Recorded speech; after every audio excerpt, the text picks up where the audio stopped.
स्वागत है आप सभी को आपके अपने YouTube चैनल मिसाइल क्लासेस में। डिविजन मैं आज आप लोगों के सामने लेकर आया हूं कि जैकबोर्ड ने जो इकोनॉमिक्स का जो सिलेबस लॉन्च किया है, जारी किए हैं, उस सिलेबस को आज मैं आप लोगों के सामने बारीकी से आप लोगों को बताने वाला हूं। जैसे कि दोस्तों मैंने पिछला वीडियो में आप लोगों को बताया था, इंग्लिश कोर का जब मैं सिलेबस आप लोगों को प्रोवाइड किए थे, उस समय बताया था कि जो भी सब्जेक्ट का आप लोग को फुल सिलेबस चाहिए जो जैकबोर्ड ने चेंज किए हैं, तो आप लोग कमेंट सेक्शन में कमेंट करें। मैं हर एक सब्जेक्ट के लिए बारीकी से आप लोगों को बताने की कोशिश करूंगा।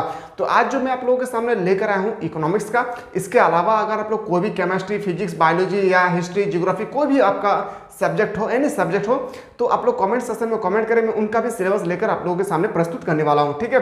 तो आप सभी को जो इकोनॉमिक्स का सिलेबस जो चेंजिंग किए गए जैकबोर्ड की तरफ से, ये आप लोगों को देखना बहुत ही इंपॉर्टेंट है। साथ ही साथ डिविजन में आपको बताऊं कि अगर आप लोग इकोनॉमिक्स का बेहतरीन तरीके से तैयारी करना चाहते हैं तो हमारे एप्लीकेशन को प्ले स्टोर से डाउनलोड करें। इकोनॉमिक्स का सिर्फ और सिर्फ एक क्लास हम लोग को स्टार्ट होने वाला है, जहां पे सिर्फ और सिर्फ इकोनॉमिक्स पढ़ाए जाएंगे। क्योंकि बहुत सारा साइंस का ऐसा स्टूडेंट है जो इकोनॉमिक्स लिए, बहुत सारे ऐसे स्टूडेंट है जो कॉमर्स के जो इकोनॉमिक्स लेकर स्टडी कर रहे हैं, बाकी आर्ट्स जो लिए हैं उनका क्लास चल रहा है। साइंस और कॉमर्स वालों के लिए एक न्यू बैच स्टार्ट हो रहा है, जिसका फी मिनिमम एकदम याद रखिएगा डिस्टेंट, उसका पूरा सिलेबस का फी सिर्फ और सिर्फ 111 है। याद रखिएगा कितना है, 111 रुपया में पूरे क्लास को यानी पूरे सिलेबस को बेहतरीन तरीके से बताया जाएगा। जहां पे सबसे पहले आप लोगों को थ्योरी लेक्चर बताया जाएगा, फिर उसका आप लोगों को ऑब्जेक्टिव क्वेश्चन बताए जाएंगे, फिर आप लोगों का सब्जेक्टिव क्वेश्चन बताया जाएगा, फिर आपका मैथमेटिक्स से क्वेश्चन भी आप लोगों को प्रोवाइड किए जाएंगे। और सब्जेक्टिव क्वेश्चन जो होगी वह 3 टाइप के होगा, वेरी शॉर्ट क्वेश्चन और लॉन्ग क्वेश्चन। तो बिल्कुल स्टूडेंट आप लोग सबसे पहले जाएं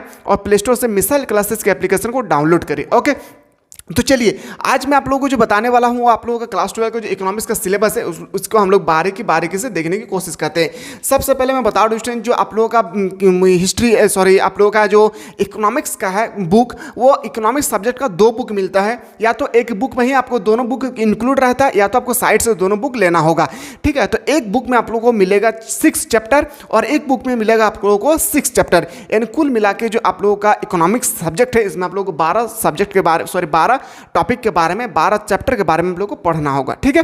तो आज जो मैं आपको सबसे पहले बताने वाला हूं ना, वो है आप लोगों के सामने क्या, तो मैं आपको सामने लेकर आया हूं व्यष्टि अर्थशास्त्र का परिचय, यानी एक बुक का आपको नाम होगा क्या, व्यष्टि अर्थशास्त्र का परिचय, ठीक है। तो याद रखिएगा व्यष्टि अर्थशास्त्र का जो परिचय है ये आपको कहां पे स्टडी करना होगा, टर्म 1 में। कहां पे याद करना होगा, टर्म 1 में, ठीक है। तो टर्म 1 में पहला जो आपको चैप्टर स्टडी करना होगा, याद रखिएगा, वो होगा आपका परिचय। फिर दूसरा चैप्टर जो आपका सामने होगी वो है उपभोक्ता व्यवहार का सिद्धांत।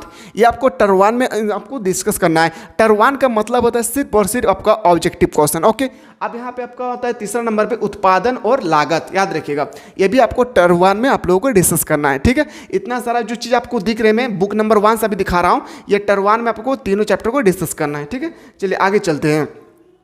आगे चलते जो आपका व्यष्टि अर्थशास्त्र का है, याद रखिए जो व्यष्टि अर्थशास्त्र है, जैसे अभी हम लोग यहाँ पे डिस्कस जो किए वो क्या था, व्यष्टि अर्थशास्त्र का परिचय।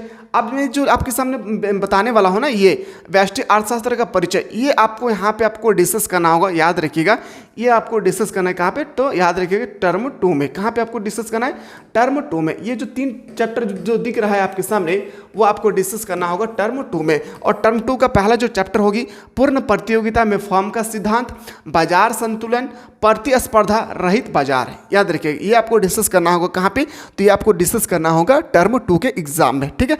और टर्म 2 का मतलब होता है क्या, तो सब्जेक्टिव क्वेश्चन। क्या याद रखना है, सब्जेक्टिव क्वेश्चन, ठीक है। और सब्जेक्टिव क्वेश्चन में आप लोग बहुत अच्छी तरह से आप लोगों को पता है कि सब्जेक्टिव क्वेश्चन कैसे एग्जाम पूछे जाते हैं। बाकी अगर हमारे प्लेटफॉर्म पे आप लोग स्टडी करना चाहते हैं, कुछ ही दिन में आप लोगों का क्लास 12 का जो इकोनॉमिक्स का सब्जेक्ट है, इसके लिए एक न्यू बैच स्टार्ट किया जा रहा है, जहाँ पे सिर्फ और सिर्फ इसका फी होगी कितना, तो 111 रुपया, ठीक है।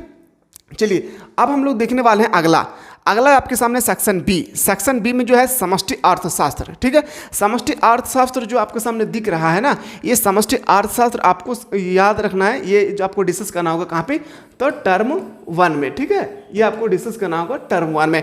टर्म 1 का पहला जो चैप्टर होगा सेक्शन बी का, बुक नंबर 2 का, तो याद रखिएगा पहला होगा परिचय, दूसरा होगा क्या, राष्ट्रीय आय का लेखांकन। याद रखिएगा। और तीसरा जो आपका चैप्टर होगी वो है आय एवं रोजगार का निर्धारण। याद रखिएगा आप लोग अगर चाहते हैं कि सर हम लोगों को इसी तरह से जियोग्राफी, पॉलिटिकल साइंस, इकोनॉमिक्स तो हम लोग देख ही लिए, या केमिस्ट्री, फिजिक्स, बायोलॉजी, या आपका अकाउंट्स, कोई भी आपका सब्जेक्ट है उसका आप लोग चाहते हैं कि सर फुल्ली हम लोगों को सिलेबस चाहिए, देखिए आप लोग स्टडी कर रहे हैं, बहुत ही अच्छी बात है, लेकिन सिलेबस के रिगार्डिंग भी आप लोगों को देखना होगा, है ना। तो बिल्कुल डिस्टूडेंट आप लोग क्या करें, सबसे पहले आप लोगों को सिलेबस देखना होगा, फिर आप लोगों को स्टडी पर ध्यान देना है, ठीक ना। बाकी हमारे एप्लीकेशन पर क्लासेस चल रही है, जहाँ पे आप लोगों को मिनिमम से मिनिमम फी में आप लोग जो आर्ट्स लिए हैं उनका फाउंडेशन कोर्स चल रहा है। अगर आप में से कोई ऐसा स्टूडेंट है जो अभी तक हमारे कोर्स को बाय नहीं किए, तो सबसे पहले प्ले स्टोर में जाना है और मिसाइल क्लासेस के एप्लीकेशन को प्ले स्टोर से आप लोगों को डाउनलोड करना है, ठीक है।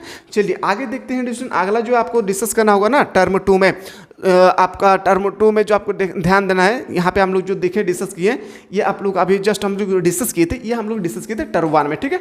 और अगला जो आपके सामने आएगी ना, वो है आपका, ध्यान से सुने, बहुत इंपॉर्टेंट है, ठीक है। कौन सा चैप्टर टर्म 1 में पढ़ना है, कौन सा चैप्टर टर्म 2 में, ये आपको अंदर में पता होना बहुत ज़रूरी है। आगे देखते हैं ना, ये आपको समष्टि अर्थशास्त्र का परिचय, ये आपको देखना होगा कहाँ पे, तो हम लोग डिस्कस करेंगे इसको, बेहतरीन तरीके से डिस्कस करेंगे टर्म 2 में। टर्म 2 का मतलब होता है फुल्ली सब्जेक्टिव, ठीक है। तो मुद्रा एवं बैंकिंग, सरकारी बजट एवं अर्थव्यवस्थाएं, फिर हम लोग देखेंगे खुली अर्थव्यवस्था, समष्टि असमष्टि, समष्टि अर्थशास्त्र, खुली अर्थव्यवस्था, समष्टि अर्थशास्त्र, ठीक है। बाकी जो हमारे एप्लीकेशन के माध्यम से स्टडी कर रहे हैं उनको ये सब लिखने की कोई आवश्यकता नहीं है, आप लोगों को ऑलरेडी पीडीएफ को आप लोगों को अपलोड कर दिया जाएगा, ठीक ना। तो इतना सारा कंटेंट जो है डिस्टूडेंट, जो अभी मैंने आप लोगों को दिखाया है कि कौन सा आपको सेमेस्टर टर्म 1 में पढ़ना है, कौन सा टर्म 2 में पढ़ना है, मैंने आप लोगों को बेहतरीन तरीके से बताया है। कोई भी सब्जेक्ट का अगर आप लोग सिलेबस चाहिए तो कमेंट सेक्शन में बिल्कुल स्टूडेंट कमेंट करना ना बोले। सो स्टूडेंट वीडियो देखने के बाद थोड़ा सा भी आप लोग अच्छा फील हो तो ज़्यादा से ज़्यादा उस बंदे तक पहुँचाए जो क्लास 12 से रिलेटेड है। चलिए अगला वीडियो में हम लोग मिलते हैं, एक नया सब्जेक्ट का सिलेबस में लेकर आऊँगा। तब तक लिए आप लोग स्वस्थ रहे, मस्त रहे और पढ़ाई में पूरा व्यस्त रहे।